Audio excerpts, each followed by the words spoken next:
బాబాయ్ మీరు ఒక రైతు.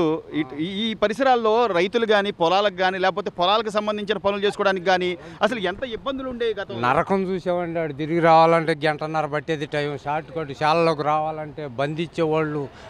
ఏ కార్డు ఉందా అదని ఇదని చిత్రహింసలు పెట్టారు. ప్రశాంతంగా ఉంది. తెల్లారేటప్పుడు పనులు చేసుకుంటా హ్యాపీగా జీవిస్తున్నాం ఇప్పుడు. అసలు అది ఏదీ లేదండి. కక్ష కార్పణ్యాలు ఏం లేదు. ప్రజలు నిర్ణయం తీసుకున్నారు కడుపులో పెట్టుకొని ఈ నరకం నుంచి ఎప్పుడు బయటపడదామా అని ప్రజలు ఆలోచించి నిర్ణయం తీసుకున్నారు.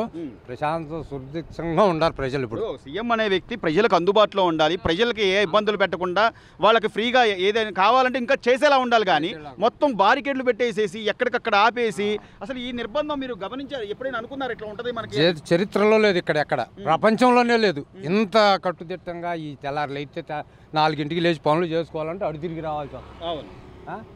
ఇబ్బందులు పడి నరకం. స్కూల్కి అసలు మోటార్లు వదులుకోవాలన్నా అన్ని అడు తిరిగి రావాలిగా. ఇటు పోతే తొందరగా మనం ఇంట్లోకి వెళ్ళే వాళ్ళం, షెడ్లోకి వెళ్దాం వల్ల అడు తిరిగి రావాలి, చెట్లలోకి వెళ్ళి రావాలి. రేతులు పురుగు బుట్ట ఇది ప్రశాంతంగా ఈ రోడ్డుని పోయి చక్కగా చేలో దిగేవాళ్ళం.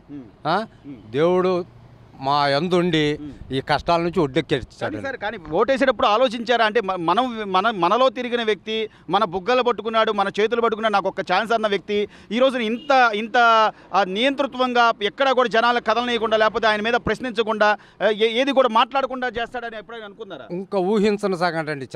ఇది రాజశేఖర రెడ్డి గారి కన్నా భారీ ఎత్తుగా బ్రహ్మాండంగా రాష్ట్రాన్ని పరిపాలన చేస్తున్నాడని అని నమ్మించి మేము ఓట్లు వేసి గెలిపించుకున్నాం. కానీ ఇంత కిరాతకంగా ఇంత నరకం చూపిస్తాడనేది చరిత్రలో లేదు.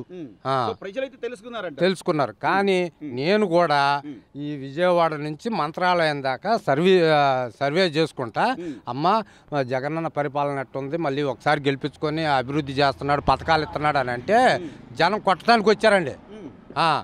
నరకం చూసాం. పెద్ద ఆయనమని గౌరవించాము.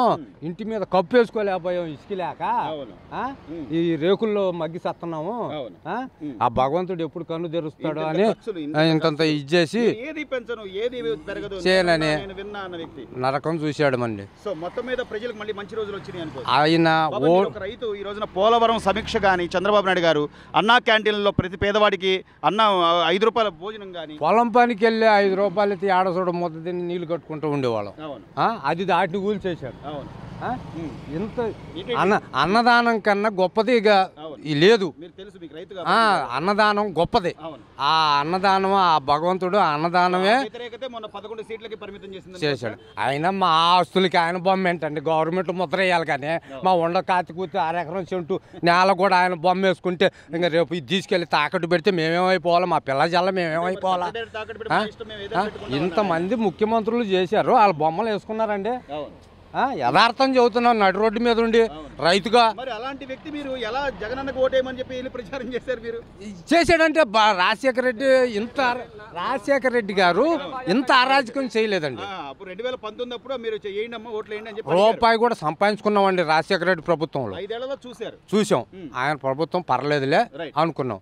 ఆయన్ను మురిపిస్తాడని చెప్పి నమ్మాం.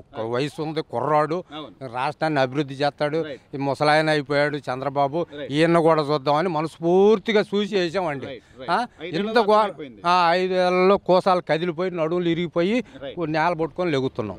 ఇప్పుడు ప్రశాంతంగా హ్యాపీగా ఎక్కడ లేని హుషారు వచ్చిందండి.